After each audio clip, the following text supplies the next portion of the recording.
Hey guys, so today what we're going to be looking at is a little bit of a review of DNA mutation, plus some new information about how some of these mutations can arise. We'll be reviewing a little bit about DNA repair and talking about Barbara McClintock and her discovery of transposable elements.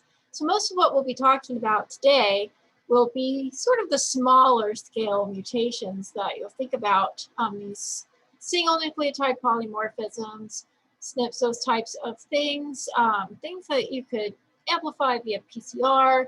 And in the next chapter, we're going to really be looking also at some of these large scale mutations, such as chromosomal rearrangements and things that could happen to the entire chromosome.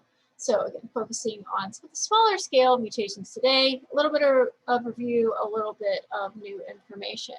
So just to get kind of warmed up, just remember the relationship between genes, we're going to see our mutations, and the proteins that they produce. So, of course, we can have our DNA. This is just central dogma here. We've got a normal gene. Who knows what this makes? It's just a normal wild type gene doing its thing. On the other hand, we can have some type of mutational event. So what that is, that's a mystery here, but we'll be talking about some possibilities, some things that can cause mutations, and how to test for them a little bit later on. Whatever this was, this can end up resulting in a sequence change or a mutation in this gene. So, of course, following through with our central dogma, we'll have transcription of this into mRNA by our RNA polymerase and translation by the ribosomes to produce protein products. So of course, our wild type gene produces what we would refer to as a wild type product. Our mutant gene, whatever it is, here we may have an abnormal product. Okay, and here we're talking about something that's either partially functional or non-functional. Maybe we don't get much of a protein at all, but we'll have a chance to review types of mutations, and we'll see that not all mutations are bad. Some of them can confer advantages, and some of them can actually just be silent, and we'll never really know about it unless we sequence that DNA. So here we're going on a little bit more of the extreme end, something abnormal, non-functional about this protein. And of course, assuming this protein plays a really important role in whatever this organism is doing, we may see an altered phenotype relative to our normal phenotype. So connecting the phenotype to the genotype, that's something that we'll be doing quite a bit in genetics.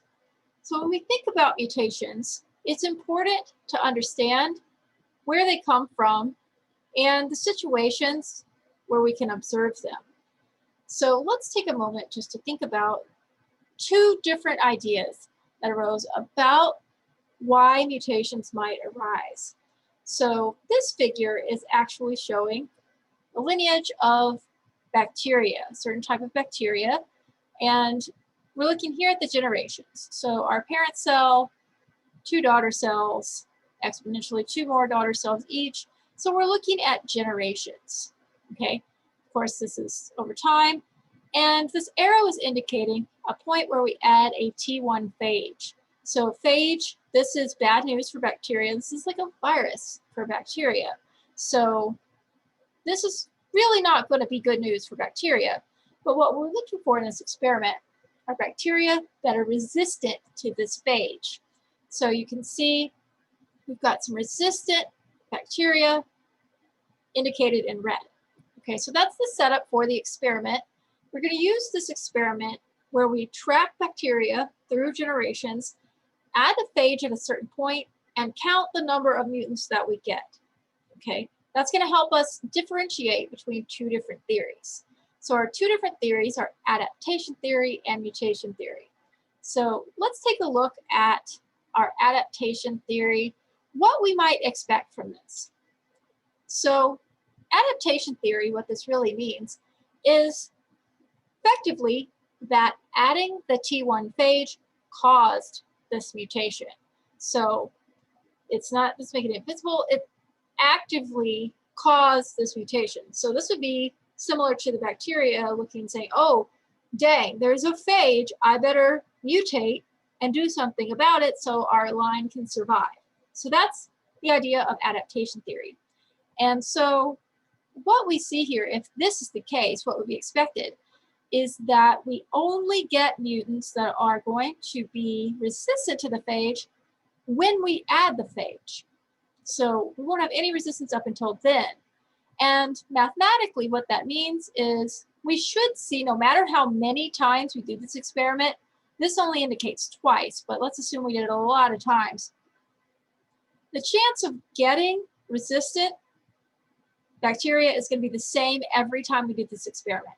So we get 3 here and 3 here because the mutation can only occur under adaptation theory when we add the T1 phage. So our second option is going to be mutation theory. So let's say that we try that same experiment, but mutation theory says that the mutation already existed in the population. So it happened at some point randomly, unrelated to when we add the phage. But when we do add the phage, that makes the mutation visible to us. For example, in generation 3, this guy had a mutation, but there was no phage. So all of these guys were just living their best lives, not ever knowing that this one was resistant. However, it has offspring which are also resistant. We add the T1 phage, and all of the non-resistant ones, these white ones, they're not going to make it, whereas these do. And so we get 2 survivors from this. Again, with adaptation theory, up here, every time we did this, we should see the same number of resistant bacteria. But suppose that this is random. Mutation theory, we're talking about down here. If this is incredibly random, then effectively, this mutation could take place at any point in this experiment. So this was our first time doing it. Our second time doing it, it may have happened right away, which means that every offspring from this lineage would give us resistant offspring. So here we'd have more of a 50-50 mix of resistant versus non-resistant. The first time we did this, because it was random, it could happen at any point. We see only 2 out of the rest of these guys. So doing this many times and counting the number of resistant versus non-resistant, we can tell the difference between mutation theory and adaptation theory. And we know from science that mutation theory is really what's happening here. So applying the selection pressure, the T1 phage in this case, only makes the mutation visible. It doesn't cause the mutation. So this is something that we can actually think a lot about in the present day, particularly antibiotic resistance. So people like to think that using antibiotics directly causes this mutation, when in reality, it just kills off those that are not resistant, so we're able to see them. So this can also be applied to things like the more contagious COVID strain, the B117 strain that's just come out as being discovered. You know, the original COVID strain started in China. We saw a more contagious variant of that by the time it was passing through Europe, and that's the main dominant strain that we were seeing here in the United States. So the idea is that those mutations, it wasn't as if the COVID virus was SARS-CoV-2 was not just sitting around like, hey, it would be better if I was more contagious. The mutation spontaneously arose, and because it was able to infect more people, it spread more quickly and became the dominant strain. So there are a lot of reasons to make sure that we understand mutation theory and really can use this in context. So this is a really important point. There will be some chemicals and some things that we'll talk about later on that can cause mutations, but that is a little bit different. This is specifically just referring to mutation once it exists in the population. So what are some ways that we can get mutations? There are many, many ways that we can get mutations. Some of them can happen naturally during replication. So we'll talk about a couple of examples of that. Some of them can happen in response to environmental type of stimuli, environmental pressures like chemicals, UV radiation, and it can, again, just by nature of the fact that we can make some errors as we're replicating, just a lot of different ways we can end up with mutations.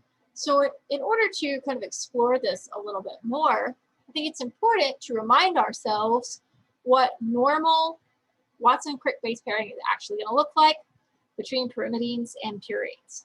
So first of all, let's remember that our purines are going to be guanine and adenine. So these are going to be our 2-ring nucleotides.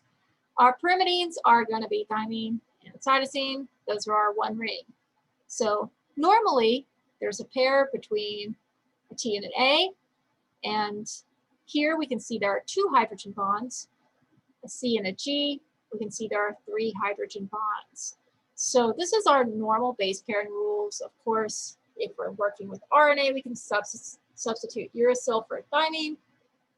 But what we're going to see are some cases where we can end up actually having abnormal pairs. So the first thing that we can look at are examples where we're looking at tautomerization.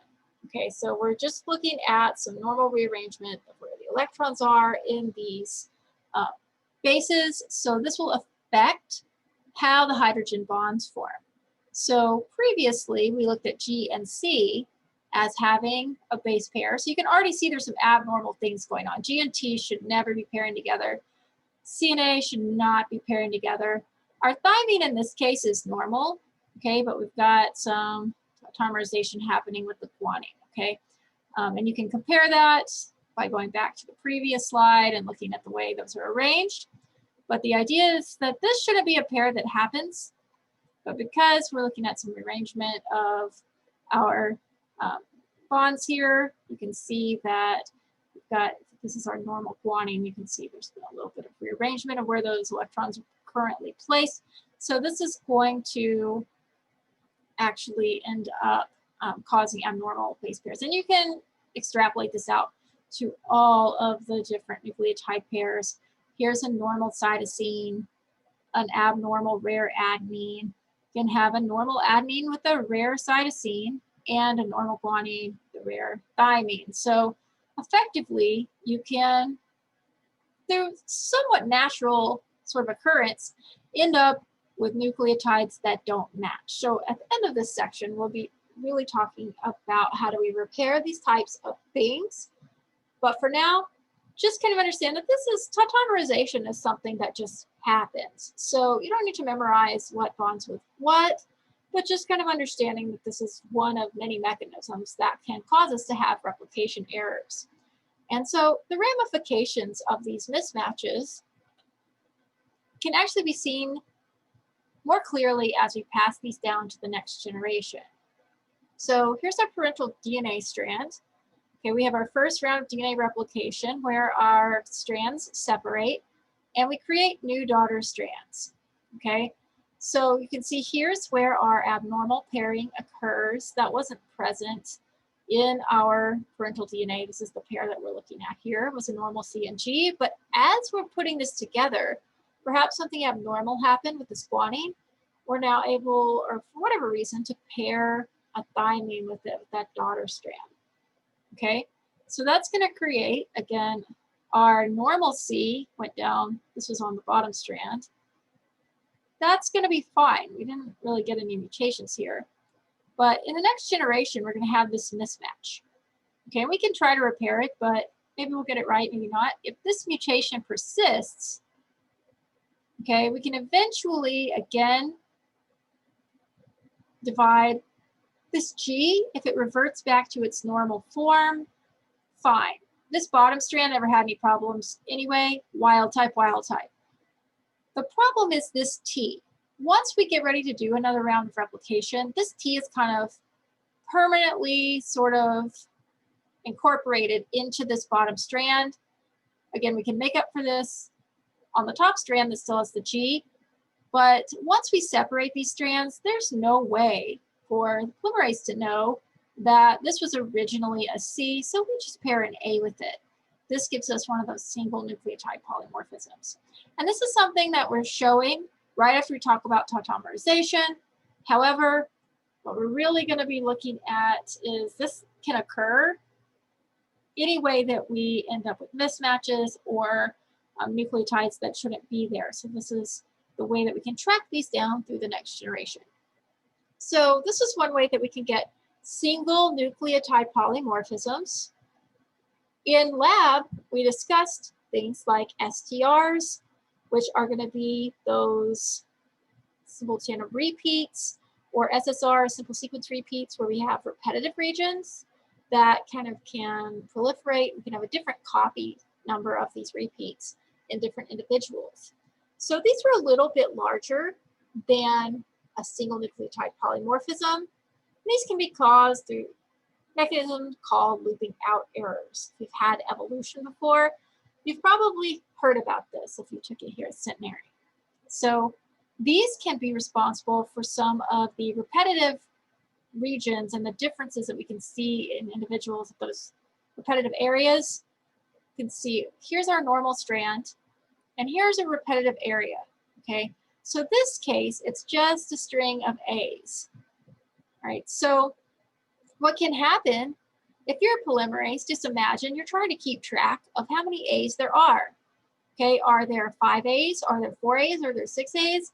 If you had a page full of just the letter A in your book and you were told to count them all, it'd be a little difficult to get that correct. You might make a mistake. That's kind of what the polymerase is dealing with here. And so what can happen is we can actually skip one of these A's, be like, oh, I put 2, did I put 3? I don't know how many I put, but let's just put some more T's. Okay, and you can see that this lonely A looped out and was not paired with. Okay, this particular example is a deletion. On the flip side, we can loop out the newly synthesized strand, and we had 5 A's on the template strand. We lost track of how many T's we were pairing it with. We end up with 6 T's instead of 5. So now our new strand has an insertion. So this is one way that insertions and deletions happen. So in one of the videos that you're going to be looking at today, you're going to have a chance to review things like missense and nonsense mutations, the silent neutral mutations, the single point mutations, and also the ramifications of frame shift mutations that are caused by deletions and insertions, such as this type that we're looking at here. So these are, again, somewhat small scale. Their effect on the organism has everything to do with where these are located, if they're in an actual coding region, and where in a protein they might happen. So these can be fairly severe, but again, dependent on where exactly this will happen. Some other types of environmentally induced mutations can include things like thymine thymine dimers, which have been discussed in previous classes. And these are really interesting, and this occurs when you have 2 T's next to each other in the sequence. They can actually form covalent bonds between the actual nitrogenous bases. So this is not a hydrogen bond. The double strand would be up here somewhere, trying to hydrogen bond down here. These 2 T's are neighbors in the same backbone, and they are now stuck together. That causes them to be a little closer together than they should be. And this can cause some issues in terms of, do we have 1 T? We have 2 T's. Should I put 2 here? Should I put a random base? It's a little bit difficult for the polymerase to interpret this biochemistry. Again, these are very often formed from UV light. That's one of the big things. So this is something that we'll be able to see this replaced a little later on. In terms of chemicals that can induce mutations, there are many. Some of them geneticists use on purpose to help understand pathways in plants or Drosophila, so we can use those on purpose. Some of them, we know that they're mutagens, but we don't want to use them as such. And one of these is Ethidium Bromide. So some of you guys may know about Ethidium Bromide. This is a very common stain that we use when we run agarose gels. So if you've ever run an agarose gel or seen one run, this is probably going to have Ethidium Bromide or something like it as part of this gel. So Ethidium Bromide, if you haven't heard of it before, we are going to use it in some gels later on in this class during our lab portion. So probably important just to pay attention to this just from a safety aspect later on. So it's very commonly used lab chemical. So Ethidium Bromide is an interesting molecule because it can fluoresce. It can stick to our DNA and fluoresce, and that's why we like it in the lab. But molecularly what's going on, we'll see that that's not so good for our living cells. So we can look at actually a molecule of Ethidium Bromide, okay? And Ethidium Bromide, what it likes to do is actually snuggle itself in between the actual bases here. So between the nitrogenous bases, and this is called intercalation, and as such, Ethidium Bromide is an intercalating agent. So the snuggling, when you're a molecule and you're trying to snuggle between nucleotides, you're intercalating. Okay, so this is great if we're trying to visualize the DNA. This is how it sticks with the DNA. It's not so great during replication. If you're a polymerase and you're like T, A, G, T, C, and you're just really getting it done, what do when you come across here? I'm just going to put a G and keep going, okay? In reality, there wasn't anything that needed to be paired with here, but it's a randomly chosen nucleotide. And so in the downstream of that, you end up with an insertion. So this is an insertion mutation. Deletions can happen as well. So this is one of the reasons that this is a mutagen. So it works really well if we just want to visualize DNA on our gels. Not something you want to get on your skin. So this can cause nucleotide changes to your actual cells while you're still using them, which is one of the reasons we always use gloves. So thinking about one of the chemicals that we'll commonly see. Again, this one is going to be an insertion, but we can also see that a deletion may happen if we intercalate this in the newly growing strand. Like, oh, I must have put a base pair here. Okay, let's put a base to match this T, but in actuality you didn't, so now you end up with a deletion instead. So again, a couple of frame shift type things that can happen here. So again, there are many other chemicals, okay, so like EMS, MMS, these, especially EMS might be something that you hear about in terms of using it to intentionally mutagenize things. Things like X-rays, which we've talked about in the Beetle and Tatum experiment, those can mutagenize DNA as well. So there are a lot of different things that can happen to DNA. We focused on a few. I tried to pick the ones that kind of represented natural, some that are going to actually be chemically induced and some more environmentally induced, just so that we get a good spread. But there are many things that could cause this. Some of them are just random and just happen because we're alive. The good news and counterbalance to that is that we do have some repair mechanisms to fix this. So the two big ones that we like to talk about are nucleotide excision repair and our mismatch repair. So we've talked about both of these in previous classes, so this should be kind of treated as a review. But nucleotide excision repair is going to be the primary way that UV-induced thymine thymine dimers are repaired. Not always the case, but I like to think of nucleotide excision repair as repairing things other than just mismatched nucleotides. So things that are going to cause a little bit more distortion in the strand. And so just to review again, this should be a review for you guys, so I didn't make a separate video with a lot of animation. But our UVRAB, this is going to be the complex that's just scanning along looking for problems. So here we see the thymine dimer, and again, the deal is that this causes distortion. It's not the right size, it's not the right width molecule, and these proteins can sense that. Once they do, they bring in another component of this complex called UVRC. A's done its job, so it can go take a break. Okay, and we're going to cut on either side of this. And once we have cut this, we can fill it back in. This is DNA polymerase 1. And then, of course, we have to ligate this back together because we cannot add to the 5' end of something. We have to go all the way till we get there and then ligate it back together. So this is just one of the ways we can repair these thymine thymine dimers. Just cut it out, create a new piece, and glue it together.